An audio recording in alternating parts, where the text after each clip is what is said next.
First of all, thank you very much for giving this wonderful opportunity.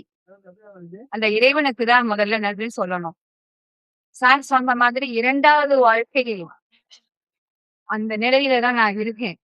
அப்ப first பர்த்துக்கு காரணமானவங்க யாரு நமக்கு? முதல்ல நம்ம பொறந்திருக்கோம் அப்படின்னா, நமக்கு காரணமானவங்க யாரு? நம்மளுடைய பேரண்ட்ஸ் தான். அதுல யாருக்கும் டவுட்டே இல்ல. இப்ப இந்த செகண்ட் பர்த்துக்கு காரணமா இருக்கிறவங்க யாரு அப்படின்னா, Arun sir, doctor Arun sir. அவரை நாம மறக்கவே முடியாது. அவர் வந்து எத்தனையோ ஆயிரக்கணக்கான பேஷண்ட்ஸ அவர் பார்த்திருப்பாரு. அவருக்கு நம்மள ஞாபகம் வச்சுக்கக்கூடிய அளவுக்கு இருக்காது. ஏன்னா டெய்லி அவர் ஒவ்வொருத்தரை பார்த்துட்டே இருக்காரு. ஆனா நமக்கு கண்முன்னாடி இறைவனாக தெரிந்தவர் யார் அப்படின்னா டாக்டர் சார் தான். அதுல எந்த மாற்றமுமே கிடையாது. இறைவன் நமக்கு வந்து உதவி பண்றாங்க அப்படின்னா நேரடியா இறைவன் வந்து முழுமனாவோ உதவியாளவோ நமக்கு இறைவனா வந்து நம்ம முன்னாடி நிற்க மாட்டாங்க. அது இந்த மாதிரி டாக்டர்னாலதான்.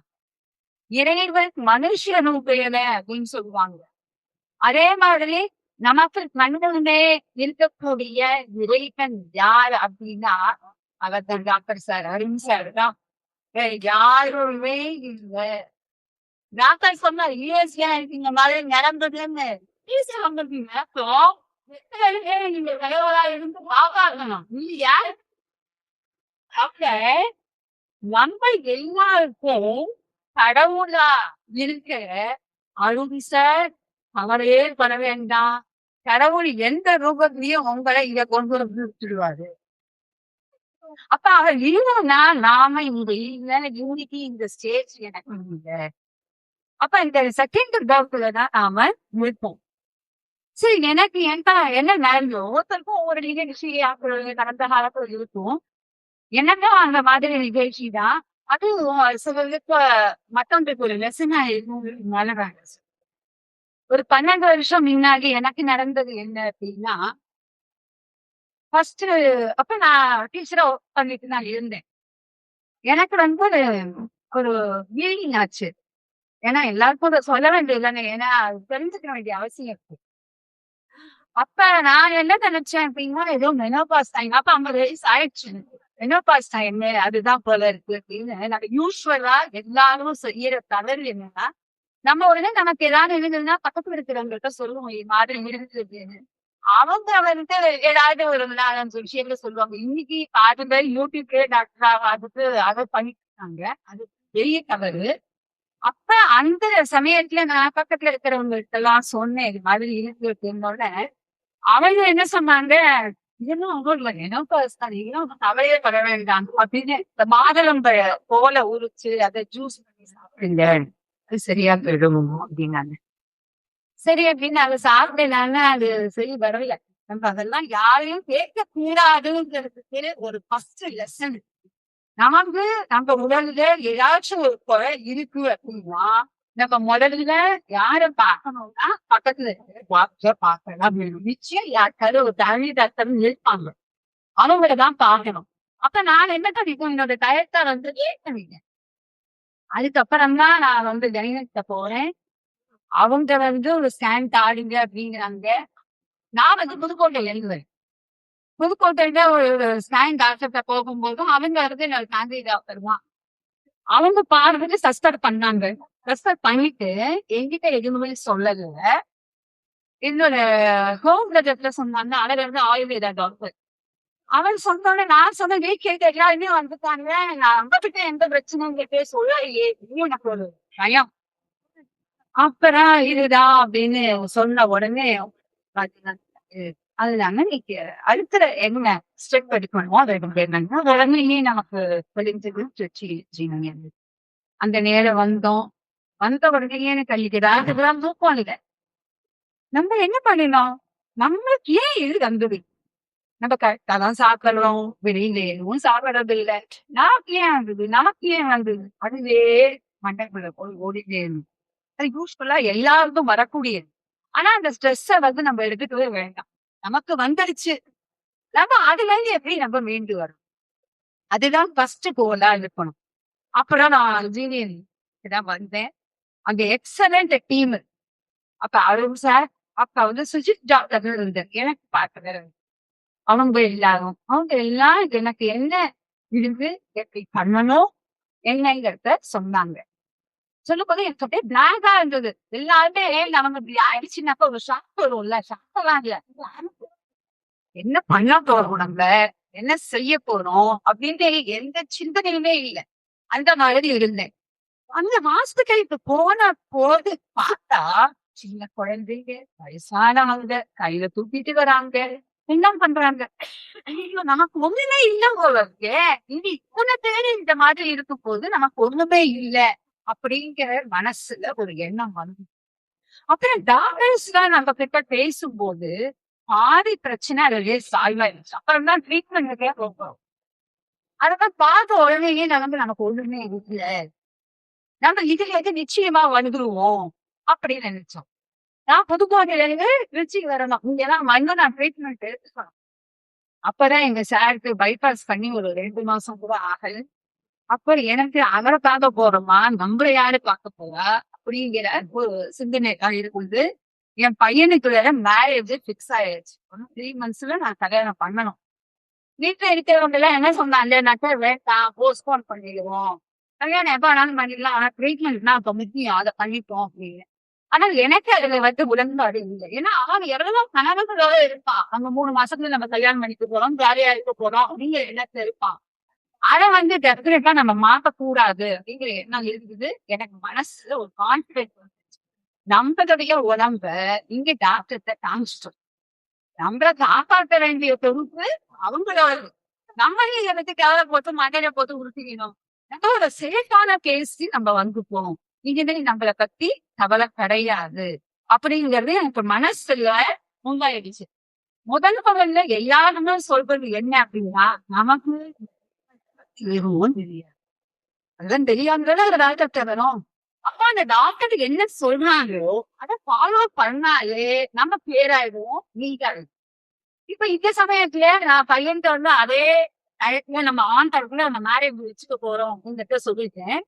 ஆனா டெய்லி நம்ம பர்ச்சேஸ் பண்ணியாகணும். ஏதாவது மேனேஜ் பர்ச்சேஸ் பண்ணணும் இல்லையா? வெளியில போனா என்ன சொல்றாங்க, இம்யூனிட்டி கம்மியாயிடும், சரியாகுமா தெரியல அப்படின்னாங்க. ஆனாலும் நான் விடல. டெய்லி திருச்சியிலயோ எல்லா இடத்துக்கும் பர்ச்சேஸ் தான் போயிட்டு வந்தேன். ஆனா அதே சமயத்துல எனக்கு இம்யூனிட்டி குறைஞ்சிருச்சு. ரேடியேஷன் போஸ்ட்போன் ஆயிடுச்சு. ஆனா அப்பயும் நான் கவலைப்படல. என் உடம்புல ரேடியேஷனுக்கு தகுந்த மாதிரி மாற்ற வேண்டிய பொறுப்பு யாராரு? டாக்டர். அப்ப அவங்க இருக்கும்போது நான் ஏன் கவலைப்படுறேன்? அதனால அவங்க என்ன பண்ணாங்க, ஒரு இன்ஜெக்ஷன் போட்டாங்க. அப்புறம் என்னோட உடம்பு ரெடி ஆயிடுச்சு ரேடியேஷனுக்கு, கீமோக்கு எல்லாமே. இதோடயே தான் நான் வந்து என்ன பண்ணேன், ட்ரீட்மெண்ட் ஆரம்பிச்சேன். ஆனா ஒவ்வொரு காலம் நான் இப்ப பேசுறதை தவிர அந்த சமயத்துக்கு எல்லாருக்குமே மனோதசல் இருக்கும். ட்ரீட்மெண்ட் காலையில ரேடியேஷனை முடிச்சிடுவோம். முடிச்சிட்டு வீட்டுக்கு போய் சாப்பிடணும்னு நினைச்சா சாப்பிட பிடிக்காது.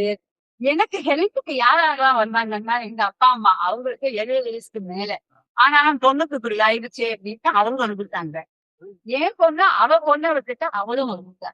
நான் காலையில ரேடியேஷனுக்கு போக முன்னாடி அம்மாட்ட சொல்லுவேன், அம்மா எனக்கு இப்ப ஏதாச்சும் செஞ்சுடு, நான் வந்து சாப்பிடணும் அப்படின்னு சொல்லிட்டு ரேடியேஷனுக்கு போவேன். அம்மாவும் ரெடியா எடுத்து வச்சிருப்பாங்க. ஆனா ரேடியேஷன்ல இருந்து வந்தா ஒரு வாய் கூட ஒரு சாதாரண போய் இருந்துருங்க. அப்பதான் ரூம்ல நான் படுத்துட்டு இருக்கும்போது மனசு வந்து சாயங்காலம் ஈவினிங் வந்து நம்ம பர்ச்சேஸ்க்கு போறோங்கிறதெல்லாம் இருந்தா மனசு வந்து தயாரா இருக்கும். என்னடா இது இப்படி வந்துருச்சு, நம்ம என்ன செய்ய போறோம் அப்படின்னு. ஆனா ஃபேமிலி மெம்பர்ஸ் இதுல எல்லாருக்கும் சொல்றது என்ன அப்படின்னா, ஃபேமிலி மெம்பர்ஸ் சப்போர்ட் கண்டிப்பா வேணும். அவங்க இல்ல ஃபர்ஸ்ட் டாக்டர்ஸ் இல்லைன்னா நம்ம வெளியில வரல. ஃபேமிலி மெம்பர்ஸ் இல்லைன்னா அவங்கதான் என்ன பண்ணுவாங்க, ஏன்னா தனியாதான் விட மாட்டேங்குது. கூடவே இருந்து ஏதாச்சும் பழைய கதை அது மாதிரி இதெல்லாம் பேசிட்டு இருப்பாங்க. ஜாலியா இருக்கிறதுக்கு என்னென்னலாம் வழியோ அதெல்லாம் ஹாலில் உட்கார வைப்பாங்க. ஜாலியா இருப்பாங்க. இதே மாதிரிதான் போயிட்டு இருந்தது முதல் வாரம் வரைக்கும். அதாவது பையனுடைய முதல் வாரம் வரைக்கும் நான் ட்ரீட்மெண்ட்ல தான் இருந்தேன். ட்ரீட்மெண்ட் முடிஞ்சு பையனோட கல்யாணத்தையும் ஜாம் நடத்தியாச்சு. அதுக்கப்புறம் இந்த ட்ரீட்மெண்ட்லாம் முடிச்சு 10 இயர்ஸ் நான் வந்து கவர்மெண்ட் ஸ்கூல்ல ஒர்க் பண்ணிட்டு தான் இருந்தேன். அந்த சமயத்துல தான் எனக்கு வந்து பெஸ்ட் டீச்சர்ஸ் அவார்டும் ஸ்கூல்ல பிரிந்தாங்க. நான் இந்த ட்ரீட்மெண்ட்லாம் முடிஞ்சு ஸ்கூலுக்கு போகலாம்னு போய் நான் வெளிநாடு போட்டிருந்தேன். அப்ப போர்டுல வந்து அவங்க பர்மிஷன் கொடுத்ததுக்கு அப்புறம் தான் நான் ஸ்கூல்ல ஜாயின் பண்ண முடியும். அது கொஞ்சம் டிலே ஆயிடுச்சு 1 மந்த். அதிலே நான் இருக்க முடியாது. எப்படா நம்ம ஸ்கூல்ல ஜாயின் பண்ணுவோம் அப்படிங்கிற மாதிரி ஒரு டென்ஷன். ஆனா நான் இன்னைக்கு ஜாயின் பண்ண ஸ்கூலுக்கு இருக்கும்போது ஸ்கூல்ல இருக்கிறவங்க எல்லாம் ஒரு எதிர்பார்ப்பு இருக்காங்க. என்னன்னா இப்போ கேன்சர் ட்ரீட்மெண்ட்டோட வராங்க. வரும்போது எப்படி இருப்பாங்க அப்படிங்கிறது அவங்களுக்கு தெரியாது. ஆனா அந்த இடத்துல அவங்க இருக்காங்க. ஆனா என்ன பார்த்த உடனே அவங்க ஷாக் ஆயிட்டாங்க.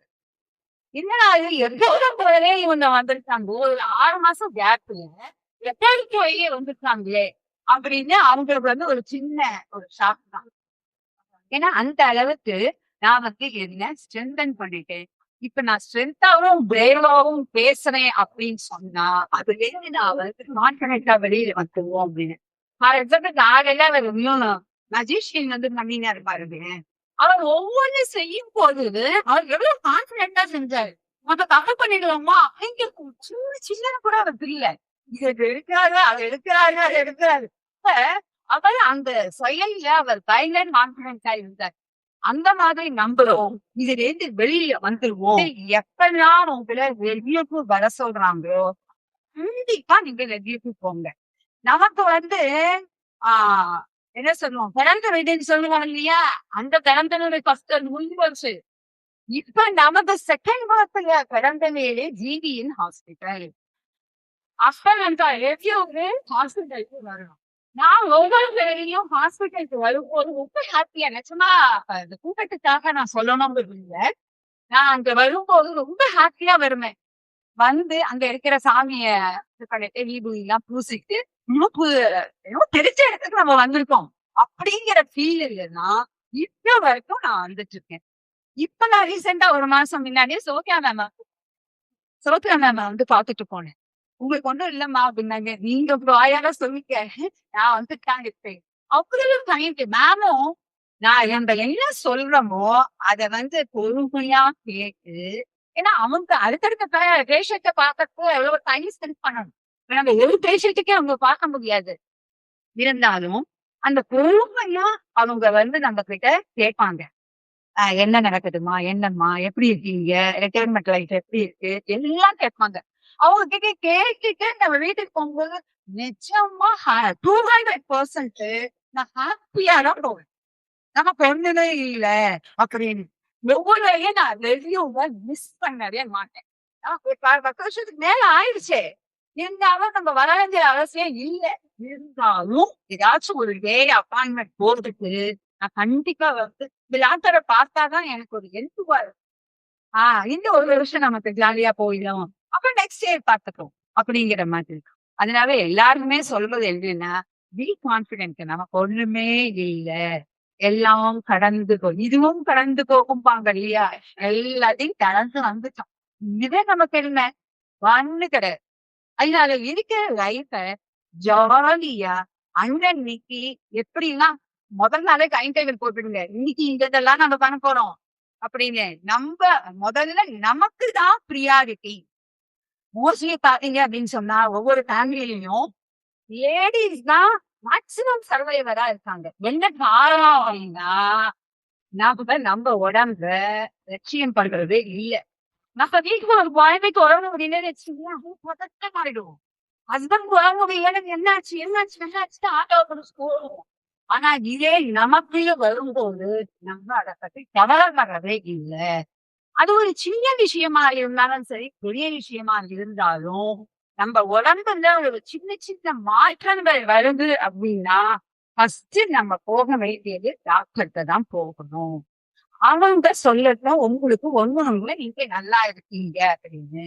அதனால ஒவ்வொரு லேடிஸ்க்கு முதல்ல சொல்றேன். ஏன்னா வீட்டுல சில பேர் என்ன நினைப்பாங்கனாக்க நம்ம வந்து ஹஸ்பண்ட கூட்டிட்டு போறோம் நீங்க டாக்டர்கிட்ட போங்கன்னு சொல்றோம்.